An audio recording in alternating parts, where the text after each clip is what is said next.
with the group CODEPINK, and we have been fighting against the wars the U.S. is involved in since the invasion of Iraq. And now it's been over 15 years, and most of the world understands that that invasion was an absolute disaster. But there's one guy who was a big proponent of invading Iraq, and he doesn't admit that it was a disaster, and his name is John Bolton.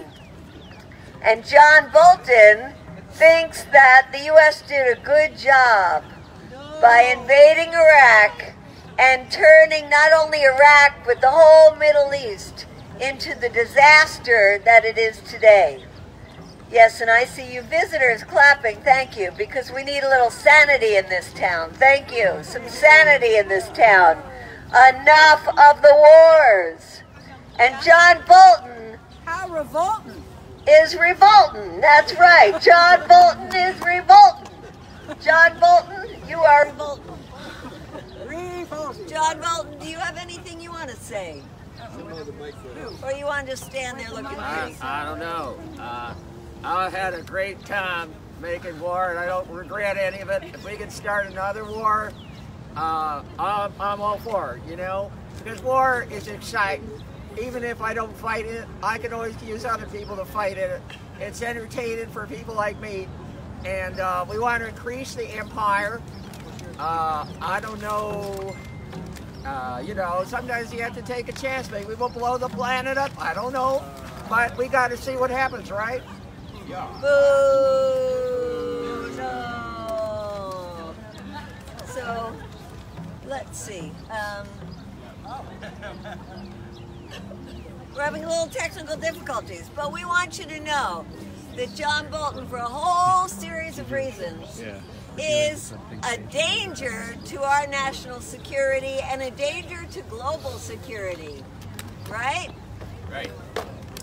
So if we could put this over here, because we want them to know it is a danger, and we have some people here who are going to talk to us about why it's such a danger, and in the meantime, we want you to know that John Bolton is not only someone who thought the Iraq War was a good idea. John Bolton is the anti-diplomat. He's the hawk of all hawks. And he's somebody who thinks that instead of talking to North Korea or to Iran, we ought to go ahead and bomb them. Yeah. What's wrong with that? I don't know. I mean, you got... We got this working now. Okay. All right, so we're going to hear now from somebody who was in the inside, in the CIA, knew what was going on, unlike John Bolton, and has a lot to tell us about John Bolton, and that is Ray McGovern. Yay! Thank you, Medea. Yes. Yay, Ray. Hello, John. Hi. You know, John fits the description that President George H.W. Bush, whom I served both as director of CIA and briefed every other morning when he was vice president, George H.W. Bush used to talk about, quote, the crazies, end quote. We all talked about the crazies in those days. Now, Bolton is sort of the archdeacon of all the crazies. As has been pointed out here, he's the only one, I think, in the world who thinks that attacking Iraq was a good idea. Now, all kidding aside, this evening is a very perilous time for us because the President is meeting with his military and security advisors right there in the Situation Room in the West Wing. And what are they going to decide? They're going to decide what to do about Syria.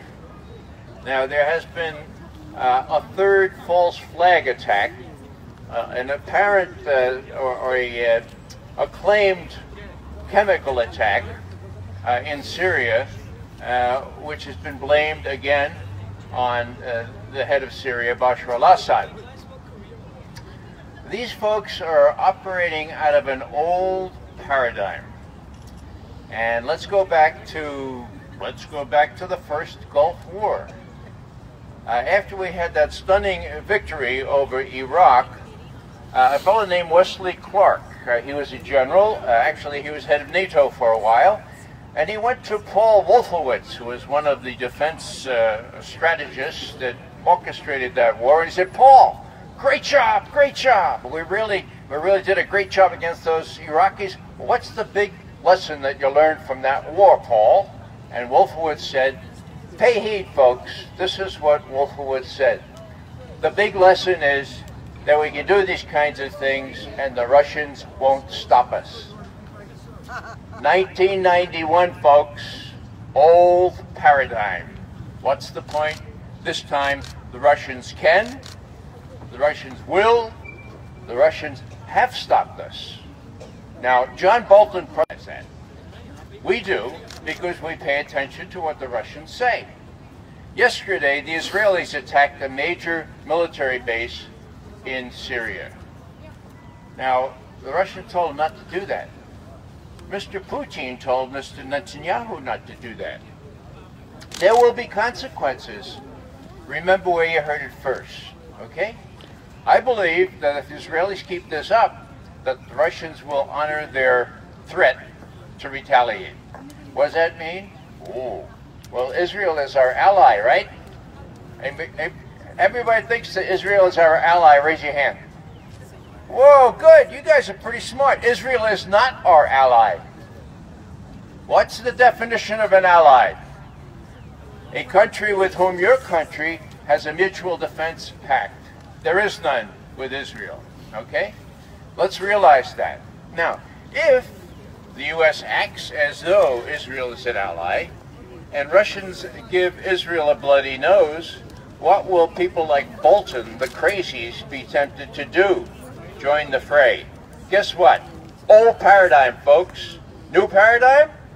There's an alliance, a de facto alliance. Not a military alliance right now, but a de facto alliance between Russia and China. China and Russia. This was something unheard of 60 years ago when I first studied about the Soviet Union. So, what we're talking about here is a major raising of the stakes. We have the kind of volatile situation that was volatile enough in 2003, but the Russians couldn't stop us. Now, Russians have stopped us, and if people like John Bolton, yeah, what? It means that you ought to stop being crazy and give the president some sane advice. Well, I think he knows exactly sort of what he's doing. Yeah, well, if he turned to you, I don't know if he does or not. Who else has the president got by him? He's got General Mattis, Marine. He's got General Dumford, Chairman of the Chiefs of Staff, Marine. You got John Kelly, Marine. Well, you know, I think Marines are real good about landing and invading places.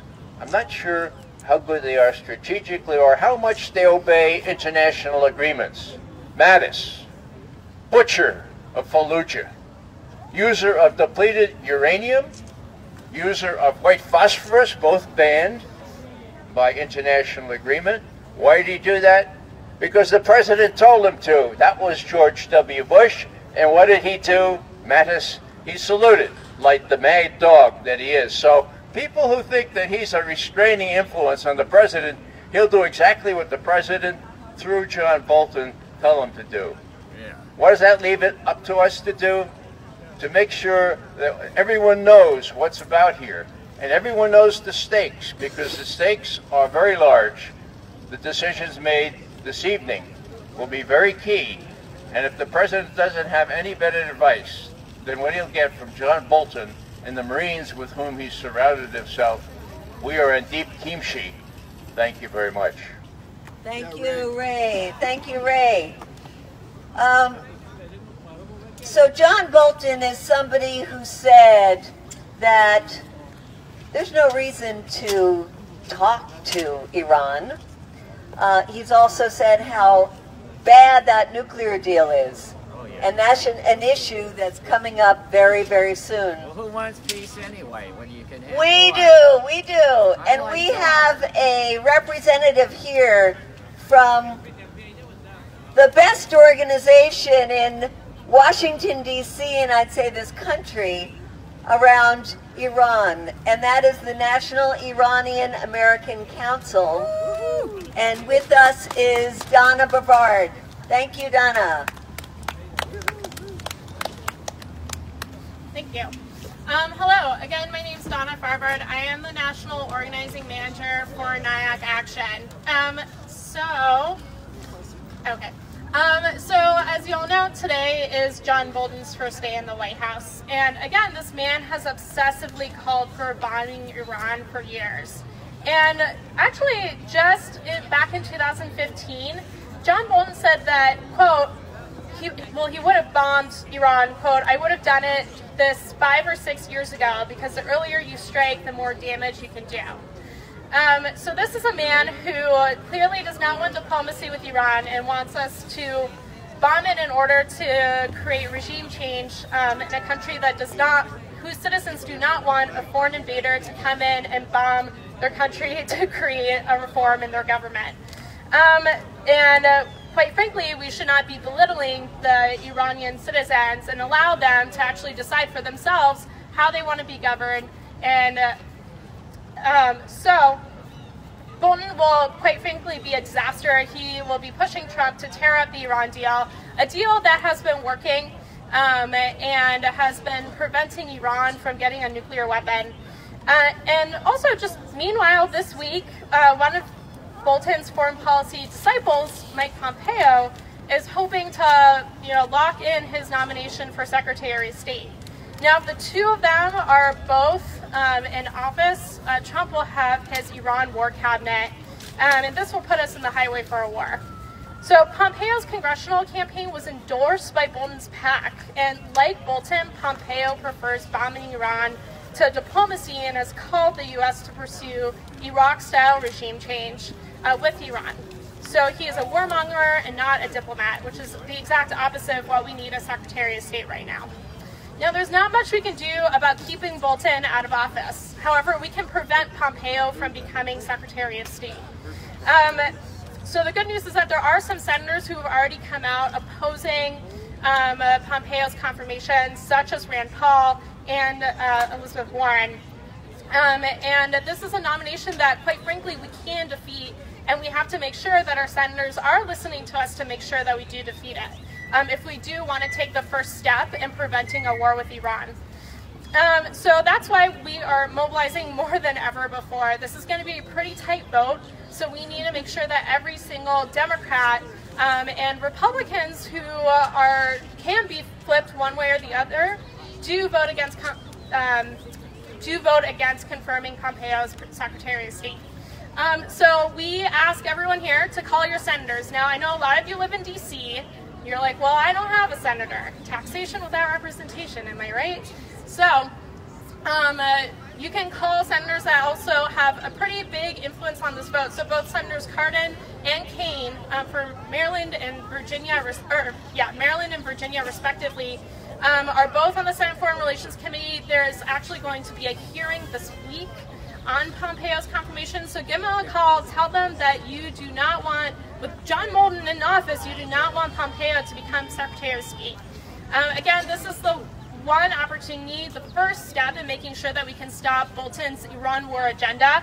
Call your senators, call Kane and Cardin, and then tell 10 of your friends and family to call their senators as well, because again, we're going to need every single Democrat and flippable Republican to make sure that they are voting against Pompeo to prevent a war with Iran. That's right. Yep. We have an action alert on our website. If you want a call script, you can go to niacaction.org, and all the information for how you can call your senator and what you should say to them will be there as well. So thank you all.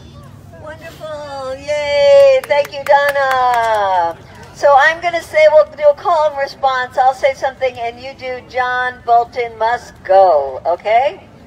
So No war with Iran. John Bolton must go. No war with Iran. John Bolton must go. No war with North Korea. John Bolton must go. No war with North Korea. John Bolton must go. No war with Syria. John Bolton must go. No war with Syria. John Bolton must go. No war in Yemen. John Bolton must go. No war in Yemen. John Bolton must go. So we could go on and on because unfortunately there's all too many wars that the U.S. is involved in already. But now that we have John Bolton in the White House in a position that doesn't require any confirmation, so there's been no discussion about this, we are in danger of even more wars. We heard from Donna about John Bolton's position around Iran. Is there someone here who would like to talk to us about John Bolton's position on Korea? Would you like to say something? Hello. No. In South Korea now the nuclear war exercises are being held. U.S. troops and South Korean troops are holding nuclear war exercises against North Korea, even though President Moon said he will meet Kim in April, and Trump said he will meet Kim by May. It's nonsense.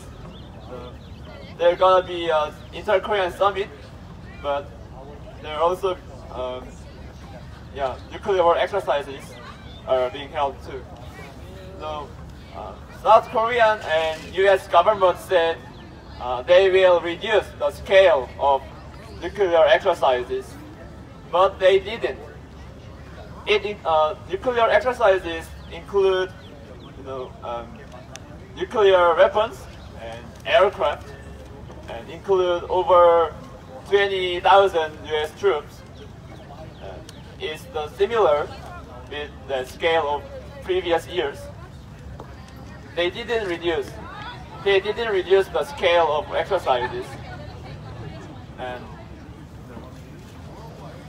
right, the Bolton and Trump, their essence were same.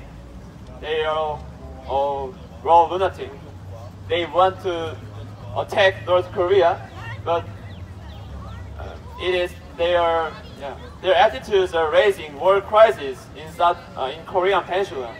No one wants war in Korea. No one wants to die. But Bolton and Trump want Korean to die in Korean Peninsula. We are from South Korea, and we are here to stop Trump and U.S. troops killing the innocent people around the world. We are here to stop the imperialists to killing the innocent people around the world. You have had a protest every day at White House to stop the nuclear war exercises around the world. Thank you. Thank you. We are here to realize the world peace and peace in Korean Peninsula. So, now Bolton and Trump, they have to stop the war, and they have to stop killing people. People everywhere, everyone wants no war, and everyone wants peace. But I think Bolton and Trump, they don't. So that's why we're here. Thank you very much. Thank you.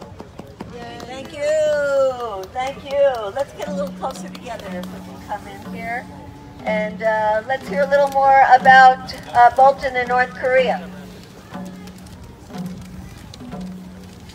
So Bolton will jeopardize talks with North Korea.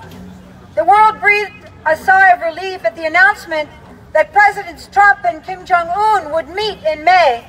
But with Bolton, that meeting may never take place, or could be disastrous. Bolton says talking to North Korea is worse than a mere waste of time. Negotiations legitimize the dictatorship, affording it more time to enhance its nuclear and ballistic missile capabilities. Instead of talks, Bolton has called for the United States to launch a preemptive strike on Korea, a strike that could spark a nuclear war. This is outrageous. If there's an opportunity for talks, that's what we should take. That should be our priority. Diplomacy, not war. We don't need a bully in the White House. There's enough danger that nuclear weapons exist. We should be working together to diminish them, to eradicate them. John Bolton is a man who said the UN was unnecessary. That means multilateral cooperation to make the world a safer place is unnecessary. Down with John Bolton! Down, down. We're also concerned about John Bolton's attitudes towards the Muslim world. You know people by who they hang out with, who their friends are, and that is very unfortunate when it comes to John Bolton. John Bolton is a nightmare, a total nightmare. One of the things he does is he hangs out with Islamophobes. John Bolton has a decade-long history of associating with anti-Islam activist Pamela Geller. He's appeared on her internet radio program Atlas on the Air and on her video blog. Geller is well known for her inflammatory public comments about Muslims and the idea that they are trying to impose Sharia law in the United States. Ridiculous, absolutely ridiculous. Bolton wrote the foreword to the book she co-wrote with fellow anti-Islamist Robert Spencer called The Post-American Presidency, the Obama Administration's War on America. So when our friend Ray McGovern referred to the crazies, he certainly qualifies, and these are just two of the ways in which he does. And this is the man who is now the new Security Council, the security person in the White House. Security, did somebody say security? Danger! Danger! Danger zone! John Bolton Is revolting! John Bolton Is revolting! John Bolton Is revolting! John Bolton Is revolting! John Bolton Is revolting! Nothing against you personally.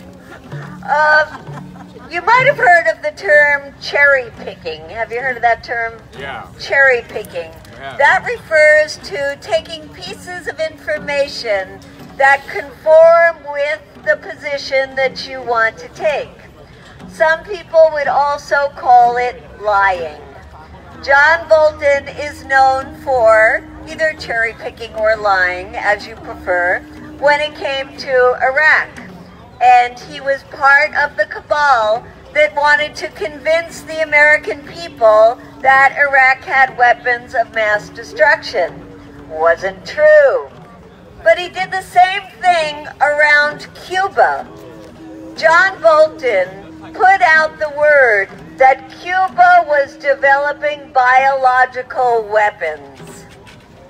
He claimed that Havana wanted to sell them to rogue regimes. Then he tried to fire 2 intelligence analysts who challenged his position.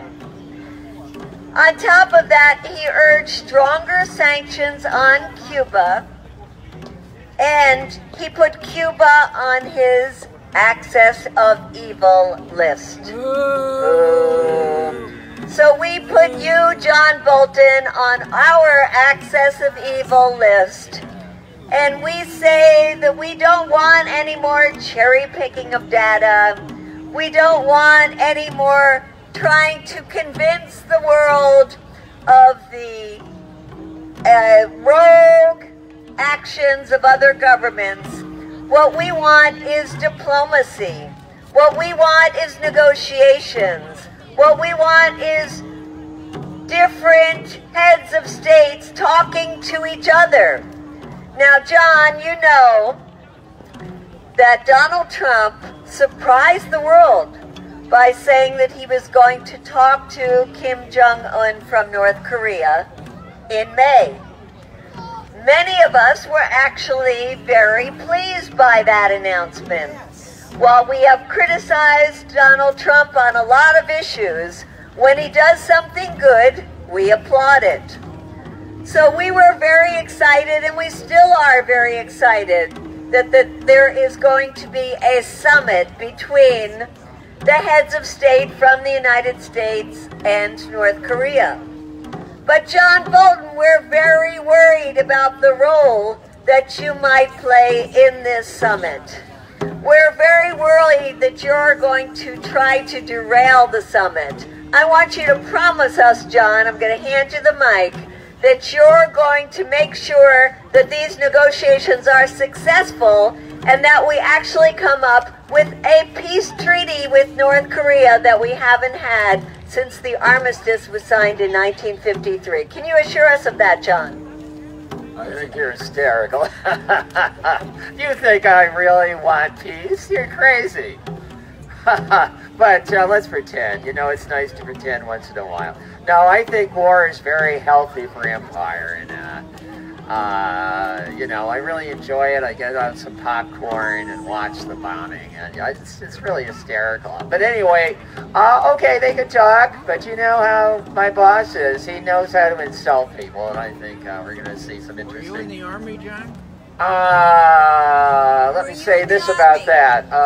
No. Repeat the question. Were you in the Army? No, why should I fight when I can get support people to do my job for me? Oh, I didn't mean to say that. Well, okay, you know, some of us are born to other positions in life, and, you know, if you don't have much money, you know, you can serve in the Army, and people like me can see the results. I can coach you, you know, if you're in the Army, I'll give you my advice, but I think war is good for empire, I really do, and, you know, I think my boss is very unpredictable, but very interesting. He's got very interesting insights, and I think I will do my best to bend towards my war-making purposes. John, do you think that diplomacy is the most important act that a national security advisor can do in the White House? No, I think diplomacy is for wusses. I've always said so. I tell people in my neighborhood, diplomacy is for wusses. Let's go stamp out, put our stamp on the world, even we crush it, you know. Let's go make war, you know. John, what's your plan for Iran? My plan is to sabotage that peace treaty. And then we can just open it up and do some open surgery, you know, spread, you know what we need to do. We're on the verge of controlling the world's resources for our wonderful companies. And if we can just expand our influence through the Middle East, through Asia, then we can control the markets, and we can really, you know, you really see a big flow of goods happening. What do you say? What do you say about that? We're going to get a real flow of goods going when we control the world's resources. Good luck with that, John Bolton. So there you have him, John Bolton, the excess of evil. And so why are we here today? We're here today to let everybody know that the appointment of John Bolton to the position, this powerful position in the White House, must not go unnoted. So we're here to call your attention to this excess of evil and to remind people that we're really here because we're about peacemaking and not war making. Our sign says diplomacy, not war. So so join us in a song for peace. Why don't we first wrap John Bolton in some caution tape? Good idea. Yeah. Let's wrap up John Bolton. I got the Secret Service on my side. Yeah, let's wrap up John Bolton. I think that's a good idea. Close John Bolton down, non-violently. Good Lord, I need more bodyguards and, what's that kind of thing? Pruitt? Yeah, I need more bodyguards and Pruitt at this rate. This is ridiculous. Okay, let's wrap John Bolton with some caution tape. Let's show the world that we know what you're about, John Bolton. We know, and we are going to make sure. This is my first day at work. What in the world and with the tarnation are you doing? We are going to make sure that the world knows that John Bolton is a warmonger.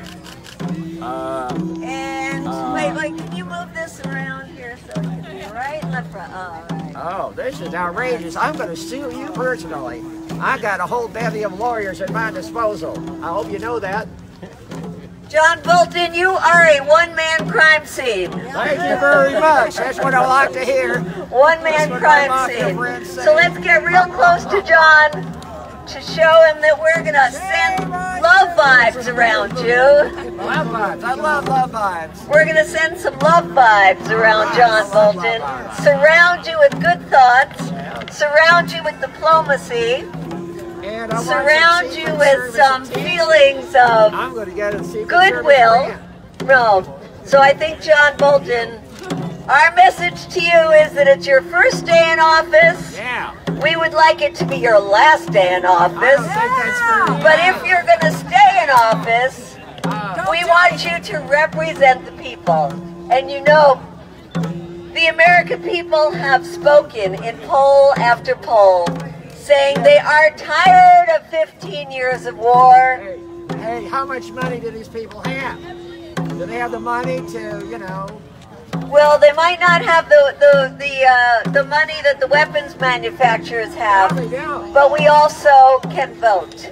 So we want you to listen to the people, and we want you to make peace in the world and not keep us in these endless wars and not bring us into new wars. And so let's surround him with a song. What do you think? Okay. So John, join us in this, because we are singing for a world of peace. We are singing for a world of peace.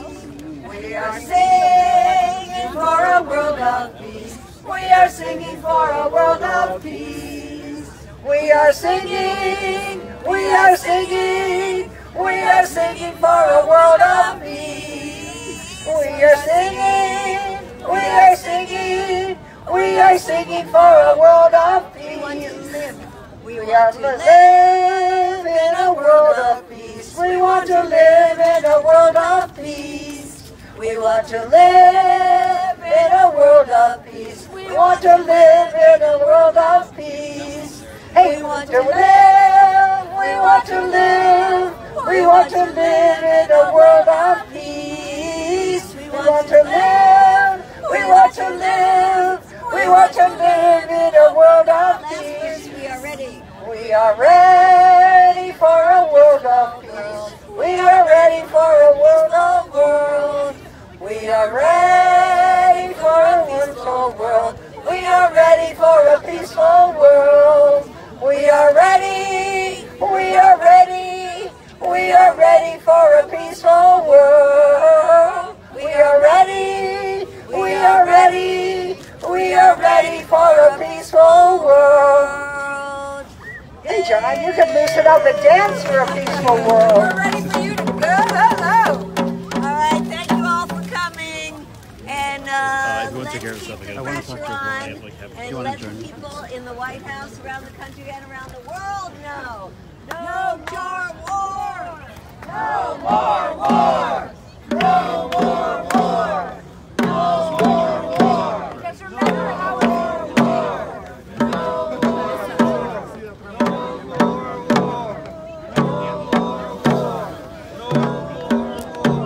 Because if there is more war, with this Republican tax cut, the only way to pay for it is to borrow money from China or take it from our social services. So no more war. Let's protect our country with real security and make basic services available to everyone.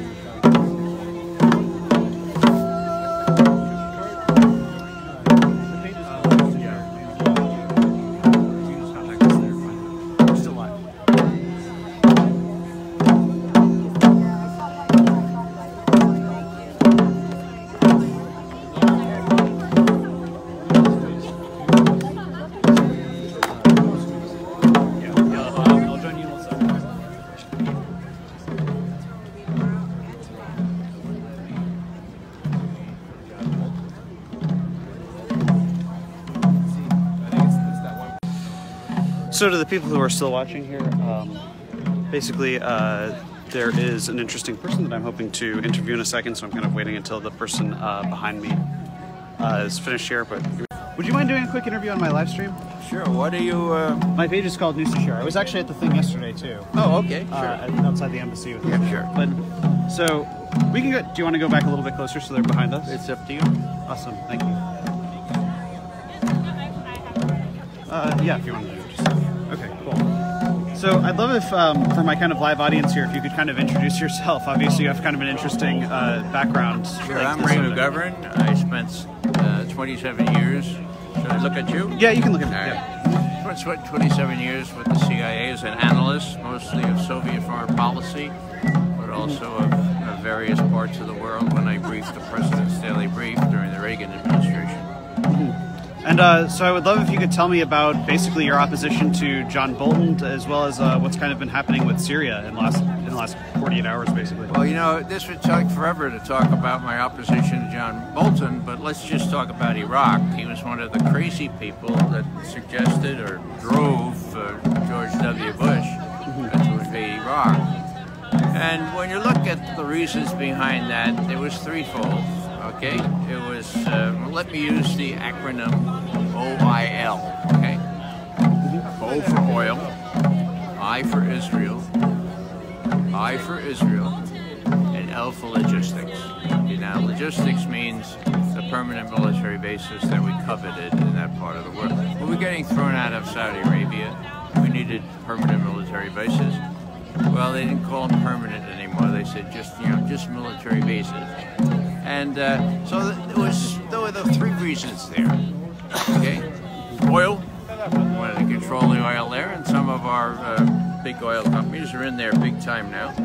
Israel, we thought that would make it safer for Israel if Saddam Hussein would. That shows how crazy these people are, because anybody could have told them that Iran would have more influence in Iraq if we deposed Saddam Hussein, and indeed that's the case now. With respect to permanent military bases, well, not so much. That's why we're trying to hang on into Syria. So it's impossible to divide that threefold motivation for Iraq. It's the same motivation for Syria, except Israel is the first one, not oil anymore. Israel. Now, why do I say that?